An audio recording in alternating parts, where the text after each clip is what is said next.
pauvres pécheurs, maintenant et à l'heure de notre mort. Amen. Je vous salue Marie, pleine de grâce. Le Seigneur est avec vous. Vous êtes bénie entre toutes les femmes, et Jésus, le fruit de vos entrailles, est béni. Sainte Marie, Mère de Dieu, priez pour nous pauvres pécheurs, maintenant et à l'heure de notre mort. Amen. Je vous salue Marie, pleine de grâce. Le Seigneur est avec vous. Vous êtes bénie entre toutes les femmes, et Jésus, le fruit de vos entrailles, est béni. Sainte Marie, Mère de Dieu, priez pour nous pauvres pécheurs, maintenant et à l'heure de notre mort. Amen. Je vous salue Marie, pleine de grâce. Le Seigneur est avec vous. Vous êtes bénie entre toutes les femmes, et Jésus, le fruit de vos entrailles, est béni. Sainte Marie, Mère de Dieu, priez pour nous pauvres pécheurs, maintenant et à l'heure de notre mort. Amen. Je vous salue Marie, pleine de grâce. Le Seigneur est avec vous. Vous êtes bénie entre toutes les femmes, et Jésus, le fruit de vos entrailles, est béni. Sainte Marie, Mère de Dieu, priez pour nous pauvres pécheurs, maintenant et à l'heure de notre mort. Amen. Gloire soit au Père, et au Fils, et au Saint-Esprit. Comme il était au commencement, maintenant et toujours, et dans les siècles des siècles. Amen. Ô mon Jésus, pardonnez-nous nos péchés, préservez-nous du feu de l'enfer, Et conduisez au ciel toutes les âmes, surtout celles qui ont le plus besoin de votre sainte miséricorde. Ô Marie conçue sans péché, Priez pour nous qui avons recours à vous. Ô Marie conçue sans péché, Priez pour nous qui avons recours à vous. Ô Marie conçue sans péché, Priez pour nous qui avons recours à vous. que par la miséricorde de Dieu, les âmes des fidèles trépassés reposent en paix. Amen. Au nom du Père, et du Fils, et du Saint-Esprit. Amen. Chers frères et sœurs bien-aimés, nous continuons. Nous voyons bien que on pouvait carrément n'avoir une retraite que pour la création, que pour la création de l'homme, voyez. C'est tout simplement impressionnant.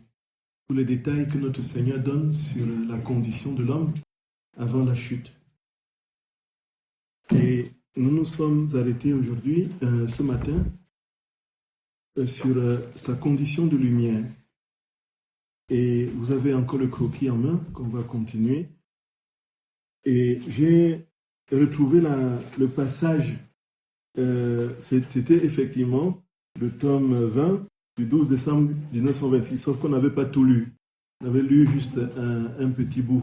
Donc c'est un très long passage et le Seigneur explique effectivement à partir de ce que nous avons écouté ce matin, comment lorsque l'homme a surgi, il était revêtu de son propre vêtement, de sa divine volonté qui est vêtement de lumière. Alors je continue sur la lumière pour terminer justement, pour nous faire comprendre un peu ce qu'est notre condition lorsque nous serons pleinement établis dans la divine volonté. En fait, le premier homme, c'est le prototype de ce que nous deviendrons. Voyez un peu ça.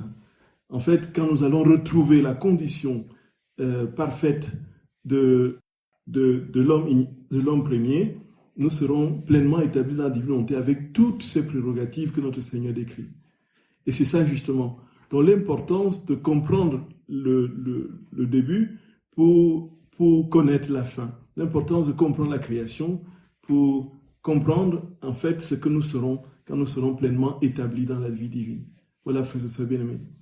Et donc voici que Jésus, dans ce même texte du tome 20 au 12 décembre 1926, dit que donc, ensuite, mon doux Jésus se montra lui-même en train de placer ma petite âme dans un soleil et de me maintenir de ses saintes mains dans cette lumière qui, me couvrant complètement en dehors comme en dedans, m'empêchait de voir autre chose que de la lumière. Et mon bien-aimé ajouta, « Ma fille, en créant l'homme, la divinité l'a placé dans le soleil de la divine volonté. Et toutes les créatures avec lui. Ce soleil servait de vêtement non seulement à son âme, mais ses rayons couvraient également son corps, de sorte que, plus qu'un vêtement, il le rendait si beau et magnifiquement vêtu que jamais, ni roi ni empereur, ne furent revêtus d'une aussi resplendissante lumière. C'est ce que Jésus dit, frère, c'est bien aimé. Encore une fois, pour tordre le cou à une certaine théologie de placard qui veut travailler, donc c'est surtout dans les sectes qu'on rencontre ça, dont le corps est un ennemi pour l'âme. Voyez un peu, comme si le corps était une punition, comme si le corps était le fruit du péché. Rappelons-nous que Adam avait déjà un corps avant de pécher. Voyez un peu. Donc en fait, créer un corps à l'homme était, dans le projet de Dieu, il avait déjà fait. L'homme était en son corps, son âme, son esprit, avec les facultés que Dieu lui avait données, déjà vivant lorsqu'il a péché. Donc ce n'était pas un pur esprit quand il a péché, et puis justement pour le punir, Dieu lui a donné un corps, dit maintenant va-t'en. Non. C'est pourquoi, frères et sœurs bien-aimés, nous ne sommes pas partitionnés. On ne peut pas dire, voilà, je vais sauver mon âme et que mon corps sera en reste. C'est tout simplement pas chrétien. En fait, nous croyons et nous professons la résurrection de la chair. C'est-à-dire que notre Seigneur nous donnera, même si notre corps présent se décompose à cause du péché, il nous donnera un corps nouveau, semblable à son corps de gloire, la résurrection. Voyez un peu. Et donc Jésus dit que lorsqu'il a créé l'homme, il a revêtu de lumière, et cette lumière non seulement était au-dedans de lui, mais le couvrait à l'extérieur. De sorte qu'il était d'un vêtement de lumière resplendissant, plus resplendissant et plus beau qu'aucun vêtement d'aucun roi de la terre. Voyez. Il dit, ceux qui disent qu'avant de pécher, Adam était nu, se trompent. C'est faux. C'est faux. Donc, si toutes les choses que nous avons créées sont toutes ornées et vêtues, celui qui était notre joyau et pour qui toutes choses furent faites, furent créées, ne devait-il pas avoir le plus beau vêtement et le plus bel ornement de toutes? Il convenait donc qu'il reçût le magnifique vêtement de la lumière du soleil de notre volonté, et comme il possédait ce vêtement de lumière, il n'avait pas besoin de vêtements matériels pour se couvrir. En se retirant du divin fiat, la lumière se retira elle aussi de son âme et de son corps. Voyez, il perdit son magnifique vêtement et ne se voyant plus entouré de lumière, il se sentit nu. Honteux de voir qu'il était seul à être nu parmi toutes les choses créées. Il sentit le besoin de se couvrir et se servir des choses superflues, des choses créées, pour couvrir sa nudité. Cela est si vrai qu'après la très grande tristesse de voir mes vêtements partagés et ma tunique tirée au sort, mon humanité ressuscitée n'a pas pris d'autres habits et je me suis revêtu du très resplendissant vêtement du soleil de ma suprême volonté. Gloria, Gloria. C'est clair, frères et sœurs bien-aimés. Quand on a enseveli notre Seigneur et qu'on l'a déposé au tombeau, voyez, à sa résurrection, il n'a pas emporté les vêtements qui l'entouraient. Il a laissé sur place le suaire, non? Et puis, le vêtement qui ouvrait sa tête, le suaire, il s'est évaporé. Donc, quand il apparaît aux disciples, il porte quel habit? L'habit que sa maman lui a tissé est resté sur la terre. Il porte quel habit quand il apparaît? Les gens le voient, ils disent Seigneur, Rabouni et tout ça. Mais il n'a plus de vêtements humains. Il est revêtu de vêtements de gloire. C'est le vêtement de sa suprême volonté qui le couvre désormais. Voyez, frères et sœurs d'amour. Effectivement, et Luisa, assez perspicace de toutes les façons, le Seigneur, l'Esprit Saint, qui lui souffle les questions qu'il doit poser à Jésus, pour que Jésus réponde et explicite mieux. Voyez. Et dit, c'était le même vêtement que possédait Adam. Jésus dit que le vêtement dont il s'est couvert, dont le vêtement de sa divinité, c'était le même vêtement que possédait Adam lorsqu'il fut créé, parce que pour ouvrir le ciel, mon humanité devait porter le vêtement de la lumière du soleil de ma suprême volonté, un vêtement royal. Et comme il mettait entre mes mains l'empire et l'insigne de roi, j'ai ouvert le ciel à tous les rachetés.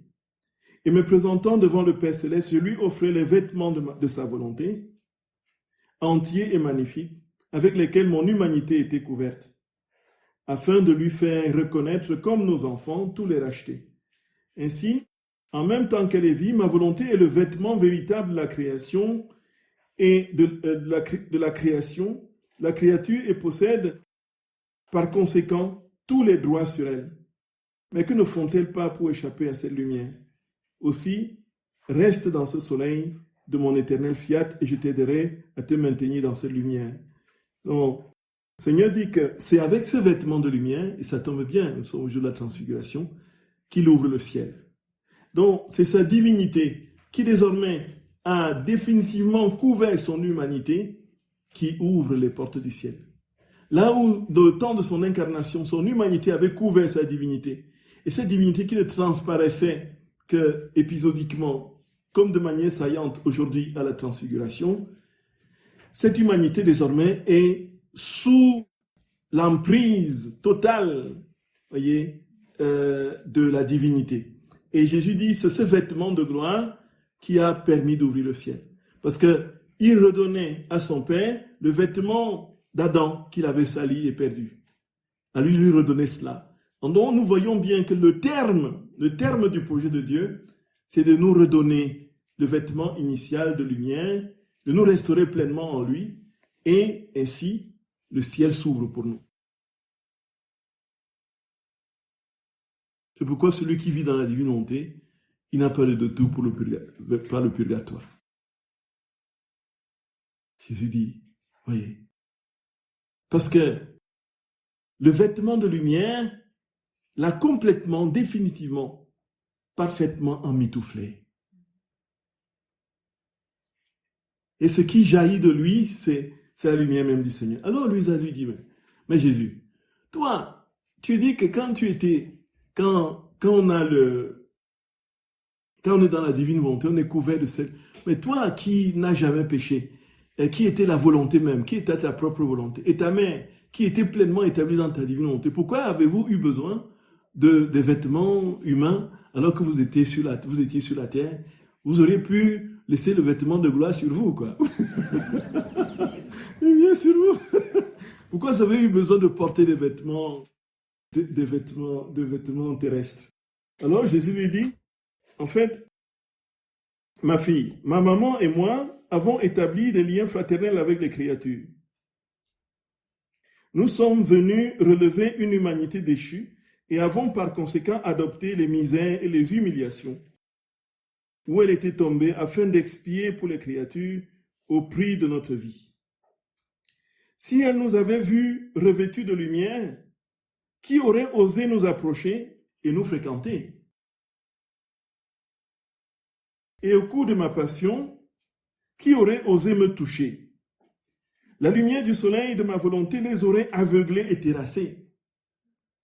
Je devais par conséquent faire un plus grand miracle en cachant la lumière dans le voile de mon humanité et apparaître comme un des leurs, parce que mon humanité représentait non pas Adam innocent, mais Adam déchu. Et j'ai dû alors me soumettre à ces mots, les prenant sur moi comme s'ils étaient les miens, afin d'expier pour eux devant la divine justice. Mais en ressuscitant après la mort, représentant Adam innocent, le nouvel Adam, j'arrêtai le miracle de garder cachés les vêtements du soleil resplendissant de ma volonté, dissimulés sous le voile de mon humanité, et je suis resté revêtu d'une très pure lumière. Et c'est avec ce vêtement royal éblouissant que j'ai fait mon entrée dans la patrie céleste, laissant la porte ouverte qui était demeurée fermée jusqu'alors, pour laisser entrer ceux qui m'avaient suivi. Par conséquent, en ne faisant pas notre volonté, il n'y a pas de bien que la créature ne perde. Il n'y a pas de mal que la créature n'acquiert. Donc, quand on ne fait pas sa volonté, on ne perd aucun bien et on n'est affecté par aucun mal. C'est ça que Jésus dit. Nous voyons bien, frères et sœurs bien-aimés. Jésus nous dit très clairement que quand nous serons établis pleinement en lui, en fait, quand nous serons dans cette vie pleine totale, quand tout sera accompli, c'est sa lumière qui jaillira de nous. Bon. Pour nous, donc ce sera au ciel en grande majorité. ben, dans le temps, l'air de paix, je pense qu'on va continuer à vivre comme on vit, mais ce sera toujours invisible, caché, sous le voile d'une humanité qui ne va plus subir les dépréciations d'une condition pécheresse, des dépréciations du péché, mais qui va, dans sa vigueur, dans sa force, terminer sa course et garder en quelque sorte l'incorruptibilité. Voyez, frères et sœurs d'amour, imaginons ce monde-là. Si nous sommes là pour voir, mon Dieu. Tout le monde aime tout le monde. Tout le monde est humble. Tout le monde est doux. Tout le monde est, voyez, chacun a son talent. Et lorsque quelqu'un a un talent, on dit, ça c'est mon talent. Parce que dans la communion des saints, ce qui appartient à l'autre m'appartient. Il n'y a plus de jalousie. Voyez un peu. Il n'y a plus. Oh là là. Il n'y a plus de guerre. Les chars qui vont être décarcassés pour fabriquer les charrues. Oh là là là là là. Oui. Dans la condition, frère, c'est bien-aimé de l'homme. Et donc, nous continuons donc, toujours avec notre homme, notre premier Adam. Donc, il y a la vertu génératrice. En fait, qu'est-ce que ça veut dire très concrètement, frère, c'est bien-aimé? Pour faire bref, parce que si on doit trouver tous les textes et qu'on lit tous les textes pour illustrer chaque point, on n'en finira pas. Donc, la vertu générale, c'est que l'homme, en fait, l'homme était en Dieu pleinement établi, tout ce que l'homme faisait, c'est prenait sa source en Dieu. Et donc, c'était Dieu qui agissait en l'homme, en fait. Et quand l'homme posait un acte, c'était Dieu, c'était l'acte de Dieu lui-même. Et quand on parle de vertu génératrice, c'est que l'acte de Dieu ne peut pas produire autre chose que sa propre vie. Quand Dieu pose un acte, ce qui sort de son acte, c'est sa vie. Cela veut dire quoi concrètement? Quand Dieu parle, sa parole est vie. Par exemple, quand il dit dans le prologue de Jean, quand Jean dit au commencement était le verbe était avec Dieu, le verbe était Dieu. Donc, le verbe, le logos, c'est la parole de Dieu. La parole de Dieu qui est Jésus. Donc, ce qui sort de Dieu comme parole, c'est son Fils. Donc, produit sa propre vie. Et le Fils qui est de la même nature que le Père. Donc, tout acte que Dieu pose produit sa vie. Frères et sœurs bien-aimés. Donc, en fait, il y a c'est-à-dire qu'il n'y a pas un saucissonnage en Dieu. On ne peut pas dire Dieu va donner une petite vie, il va donner de quoi Jésus parle d'un acte posé en lui comme un acte éternel. Pourquoi? Parce que cet acte-là contient son immensité. C'est absolument lumineux. Ça veut dire quoi? Ça veut dire que Dieu respire et la respiration de Dieu est remplie de Dieu lui-même. Quand il vient sur ses disciples, quand il vient au matin de la résurrection, il souffle là sur eux. Il souffle, il recevait l'Esprit Saint. Voyez? Il souffle. Son souffle est rempli de l'Esprit Saint. Son souffle est l'Esprit Saint même. Voyez? La parole de Dieu, c'est le Fils, c'est son verbe, et son souffle est l'Esprit. Il souffle, recevez l'Esprit Saint. Voyez? C'est sa respiration. Hein? En quoi est-ce qu'une respiration peut vous remplir de Dieu? Vous respirez sur quelqu'un, il est rempli de Dieu. Faites l'essai et on verra. il va plutôt reculer. Mais quand Dieu souffle, il recevait l'Esprit Saint. Vous êtes rempli de la plénitude de sa vie. C'est exactement la même chose, frère bien-aimé. Et donc, quand il est en nous et qu'il parle, ce qui sort de nous, c'est lui-même. Quand il marche dans nos pieds, ce qui sort de nos pas, c'est lui-même. Quand il respire, ce qui sort de notre respiration, c'est lui-même. Donc nous ne sommes plus en train de produire des actes, mais nous produisons des vies. Nous générons des vies. Des vies divines. Et ça, c'est un point, frère et sœurs d'amour. C'est, oh Jésus de mon cœur. Oh Seigneur, mon roi. C'est-à-dire que quand nous sommes remplis du Seigneur, quand nous sommes remplis de lui et qu'il prend toute la place en nous, ce n'est plus moi qui vis, c'est le Christ qui vit en moi. Donc, ça veut dire qu'il a pris possession de nos pensées, de nos paroles, de notre cœur, de notre imagination, de notre volonté, notre intelligence, de notre corps. Et c'est pourquoi nous prions, viens battre dans mon cœur, viens circuler dans mon sang. Donc, tout mon être, c'est l'être de Jésus. Jésus a emprunté tout ce que je suis pour accomplir ses actes. Et quand il pose ces actes, donc, ce ne sont plus des actes limités dans le temps, ce sont des vies éternelles qui sont des vies divines qui sont ainsi produites. Voyez, vous dites un bonjour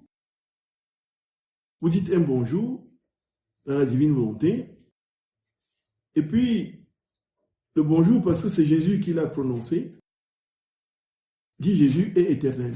Vous trouverez ce bonjour au ciel. Vous dites bonjour, il y en a un autre qui dit bonjour comme ça par hypocrisie pour juste faire semblant de convivialité. C'est un bonjour qui s'arrête.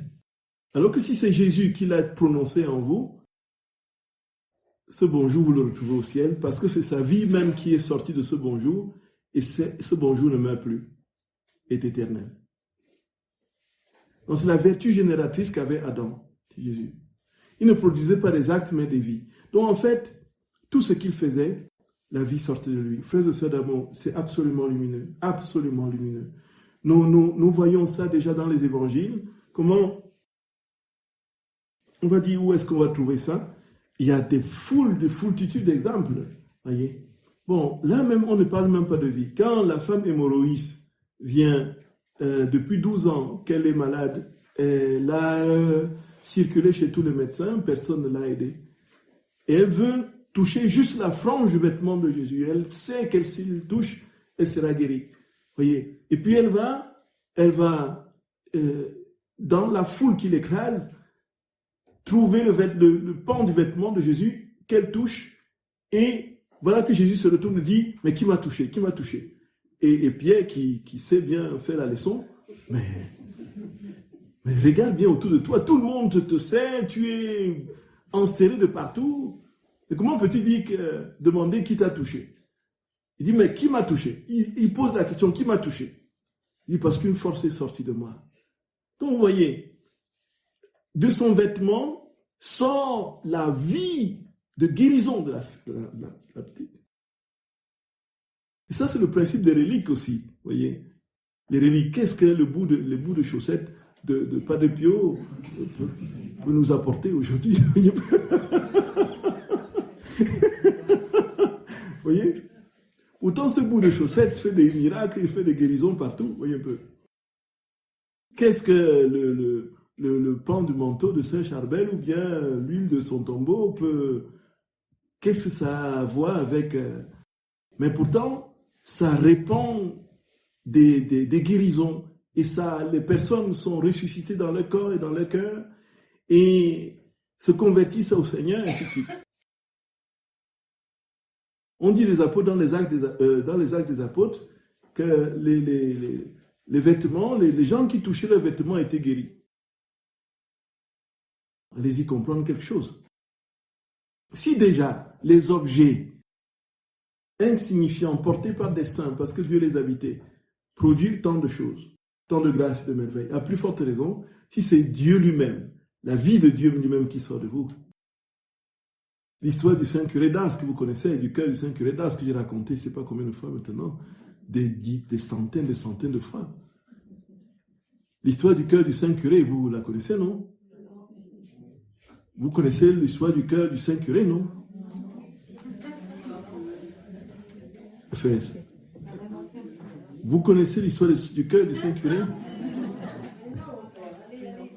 Ah oui, qui ne connaît pas l'histoire?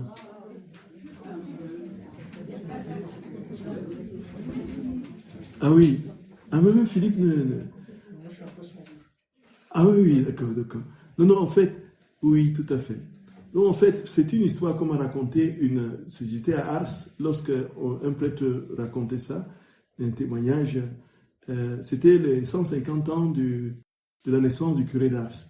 Et le pape Benoît XVI avait décidé donc de proclamer une année des prêtres, vous vous souvenez. Et puis les prêtres faisaient le pèlerinage à Ars et puis priaient sur la tombe du Saint-Curé. Il y a un évêque américain qui est arrivé, donc qui a demandé s'il pouvait emporter pour sa dévotion avec quelques prêtres de son évêché, le cœur du Saint-Curé qui est dans la petite chapelle près du magasin des Sœurs. Et puis, ça lui a été accordé, bien sûr. Alors, il va exposer, il rentre, il expose un jour de semaine après la messe, le cœur du Saint-Curé, après la messe, bien sûr, oui, pour sa vénération personnelle. Quelques prêtres sont là, et en tout, dont la petite relique qui est sur l'autel. Et voilà que les quelques fidèles qui étaient dans la cathédrale ce jour-là, pour la messe, quelques-uns, il y a un qui s'avance, il dit « Je veux me confesser ». Et puis, un prêtre se met à disposition, il commence la confession, un autre qui s'avance, un troisième, un quatrième, un cinquième. Donc, tous les prêtres qui étaient là étaient déjà pris. Et il y avait une foule qui, voilà, tous ceux qui étaient dans la cathédrale voulaient se confesser ce jour-là. Et puis, ils ont dit, bon, voilà, ce sera fait, ce sera bon, quoi. Voilà que les gens passaient devant la cathédrale, ils étaient irrésistiblement attirés dans la cathédrale. Ils entraient dans la cathédrale, ils regardaient, ils voyaient les gens qui se confessaient, ils faisaient eux aussi la queue. Certains même qui ne savaient pas ce qu'ils voulaient, ce que ça signifiait faire la queue, faisaient la queue. Pour découvrir ce qui était en train de se faire de ce côté. On était le matin après la messe. Les gens passaient, ça ne tarissait plus. Les queues se formaient. Il y avait une longue queue. L'évêque a été obligé donc de passer le message à tous les prêtres de son diocèse de se retrouver d'urgence à la cathédrale. Alors ils se sont retrouvés à la cathédrale, mais très cher, ils ont confessé. Les gens entraient, tout le monde se confessait. Tous ceux qui sont entrés dans la cathédrale sont confessés. Ils se confessaient, jusqu'au lendemain matin. Donc du matin, vous voyez, la nuit, le soir, la nuit, dans la nuit, le lendemain matin. C'est là qu'ils ont été obligés, de fermer les portes de la cathédrale. Maintenant, c'est bon. Vous voyez, le cœur du Saint-Curé d'Ars. Mettez la guitare de Johnny Hallyday quelque part et voyons si ça va donner.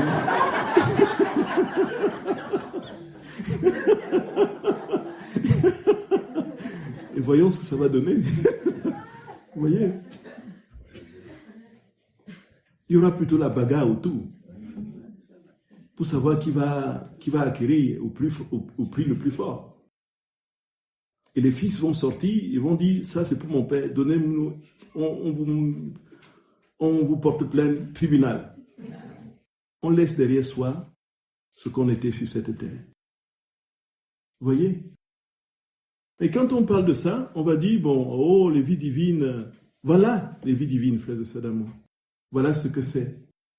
Une vie divine, c'est la vie de Dieu qui sort de tout ce que nous faisons, de tout ce que nous posons comme acte.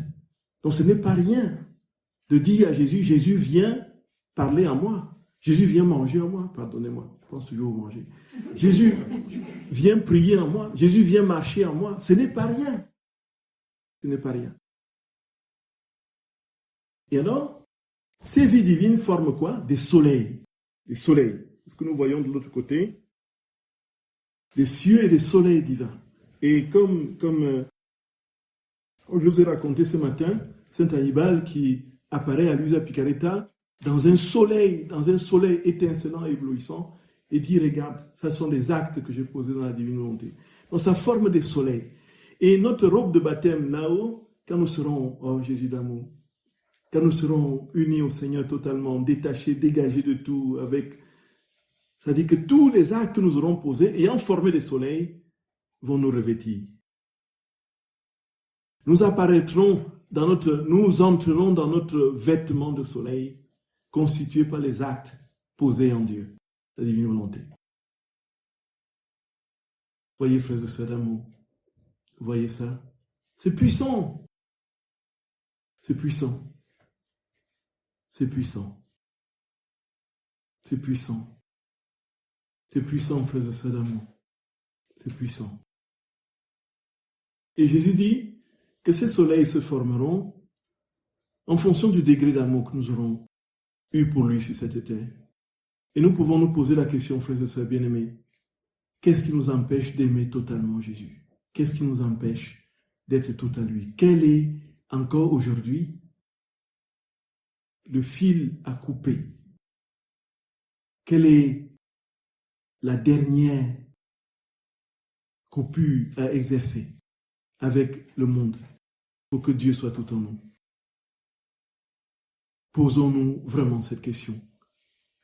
Qu'est-ce qui aujourd'hui m'empêche de dire mon oui total à mon Seigneur?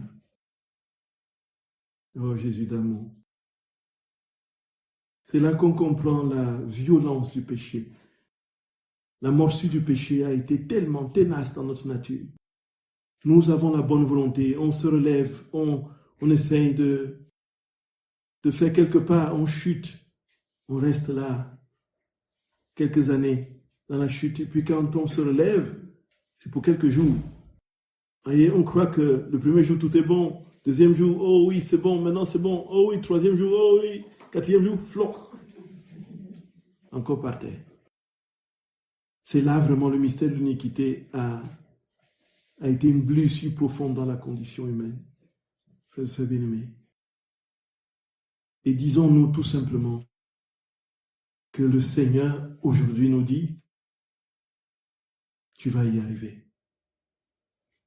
Tu vas y arriver. Tu vas y arriver. Tu vas y arriver. Parfois, on est tellement prostré dans le découragement qu'on se dit, comment c'est possible? Qui donc sera sauvé? Comme on pose les questions, cette question, les disciples posent cette question à Jésus. Qui donc sera sauvé? Et alors, frères et sœurs d'amour, Jésus dit oui. Rien n'est impossible à Dieu. J'ai vaincu le monde. Si tu m'aimes, mon Père t'aimera, nous viendrons chez toi. Et nous ferons en toi notre demeure. Et parce que nous serons en toi, en notre demeure, c'est-à-dire nous demeurons quoi. Nous demeurons. C'est un verset phare de la divine volonté dans l'Écriture. Nous demeurons en toi. C'est-à-dire que nous ne quittons plus, nous ne partons plus. Nous demeurons en toi. Alors si c'est celui qui est en nous, toujours, la victoire est assurée sur toute forme de mal. Et c'est pourquoi Jésus dit, dans la plénitude de la vie dans la divine volonté, quand ce sera parfait, il n'y aura plus de péché. Les gens ne pécheront plus. Voyez, frères et sœurs d'amour. Les gens ne pécheront plus. Et c'est une éducation, frères et sœurs d'amour. Ne pas craindre de transmettre ces vérités à nos enfants quand la possibilité s'offre. Voyez. Et on sait que ce que nous recevons véritablement dans l'éducation ne nous quitte jamais. Des personnes, des enfants qui grandissent et qui perdent la foi, mais ils ont le terreau. Le terreau est là. La graine a été sémée. Les ronces, peut-être, les ont couvertes. Mais ici, tôt ou tard, la graine va germer. Et ça va être ensemencé par la prière fervente des parents. Il ne faut pas désespérer des enfants. Jamais, jamais. Et Dieu a donné aux parents un pouvoir réel, parce qu'ils ont généré une vie. Ils ont créé une vie. Et donc, frères et sœurs bien-aimés, le Seigneur donne aussi le pouvoir, ce pouvoir spirituel que les parents ont sur les enfants. On parle c'est impressionnant. Il suffit de vous mettre là, vraiment, dans la prière et l'offrande de vous-même, les petits sacrifices, le jeûne. Et vous portez vos enfants, vos petits-enfants au Seigneur. Ne pas craindre pour leur sort. Pas craindre pour leur sort. Quel que soit le temps que ça mettra, la grâce les touchera. On n'a plus le contrôle sur nos enfants et nos petits-enfants parce ils ont d'autres milieux qu'ils fréquentent et tout ça. Mais comment pouvons-nous entretenir? À un moment donné, ils peuvent tout simplement tourner le dos à la foi, mais nous l'entretenons par la veille et la prière. Dans le jeûne, la prière continue. Et je peux vous assurer que la puissance, le pouvoir que les parents ont sur les enfants est tout simplement incommensurable. Dans l'ordre spirituel, ne jamais désespérer. C'est alors, frères et sœurs bien-aimés, il faudrait que nous mettions vraiment cela au cœur de de notre vie d'abord, et que nous le transmettions naturellement à ceux que nous rencontrons. Ce qui est sûr, ce qui est certain,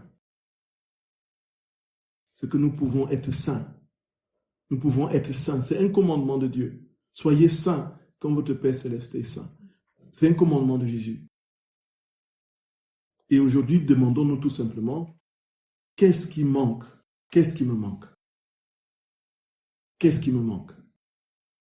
Qu'est-ce qui fait qu'aujourd'hui, je ne peux pas encore avoir donné tout mon oui à Dieu? Qu'est-ce qui m'empêche aujourd'hui? Quel est encore l'attachement qui me retient? Sachant que Saint Jean de la Croix dit que même s'il ne reste plus qu'un fil, un petit fil tenu, le résultat est le même que si le pigeon était entrelacé dans un immense câble. Nous n'arrivons pas à nous décoller.